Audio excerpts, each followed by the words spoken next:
नमस्कार मित्र आणि मैत्रिणींनो, स्वागत आहे तुमचं माझ्या चॅनल एके ऑल कंटेंटवर। आज आपण रेबीज या आजाराबद्दल जाणून घेणार आहोत। तर रेबीज आजार कसा असतो, तो काय असतो, त्याची लक्षणं काय आहेत आणि त्यावर सर्वात पहिला उपाय कोणता करायचा, तो कोणत्या प्राण्यांपासून होतो, हे आज आपण आजच्या व्हिडिओमधून जाणून घेणार आहोत। तर एक रिक्वेस्ट आहे, जर तुम्हाला हा व्हिडिओ माहितीपूर्वक आवडला असेल तर व्हिडिओला लाईक नक्की करा आणि चॅनलवर जर नवीन असाल तर सबस्क्राईब करायला देखील विसरू नका आणि हो, कमेंट देखील करा। तर चला आता मी तुम्हाला सांगते।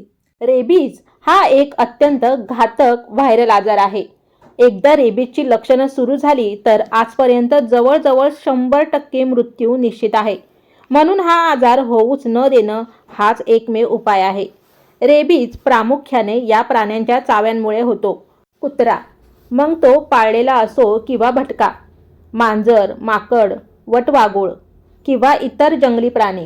हा रेबीज आजार कसा पसरतो तर संक्रमित प्राण्यांच्या लाळेमधून, चावल्यावर किंवा ओरखडा लागल्यावर, तसेच जखम झालेल्या त्वचेवर लाळ लागल्यास, व्हायरस शरीरात गेल्यावर तो नसांमधून थेट मेंदूपर्यंत पोहोचतो आणि या रेबीज आजाराची लक्षणं लगेच दिसत नाहीत, तर ती 2 आठवड्यानंतर किंवा 2-3 महिने तर कधीकधी वर्षांनीही दिसू शकतात। त्याची मुख्य लक्षणे अशी असतात की पाण्याची भीती, पाणी पाहताच घबराट होते, पाणी प्यायचं म्हटलं तरी घशात अडकल्यासारखं होतं, हवेची भीती वाटते, हवेचा झोत लागला की त्रास होतो, थरथर होते, अस्वस्थपणा, चिडचिड, तोंडातून लाळ गळणे, हळूहळू बेशुद्ध होणे।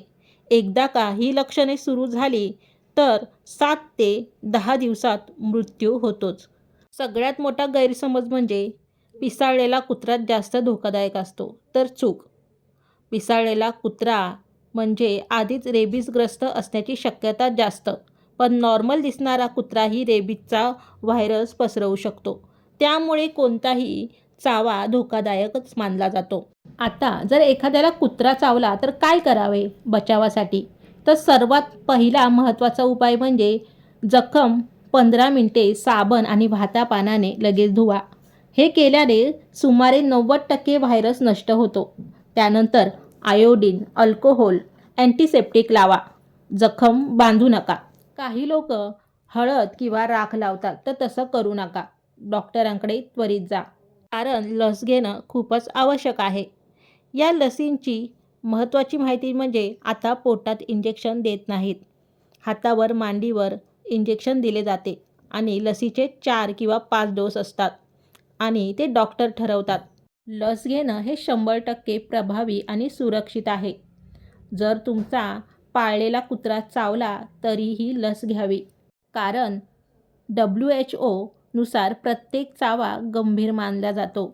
रेबीजपासून वाचायचं असेल तर वेळीच लस घेणे, चावा कधीही दुर्लक्षित न करणे आणि अंधश्रद्धेवर विश्वास न ठेवणे। तर मित्रांनी मैत्रिणींनो, तुम्हाला जर हा व्हिडिओ माहितीपूर्वक वाटला असेल तर नक्की व्हिडिओला लाईक करा, शेअर करा, कमेंट करा आणि हो, चॅनलवर जर नवीन असाल तर चॅनलला देखील सबस्क्राईब करा। भेटूया आता पुढच्या व्हिडिओत। धन्यवाद।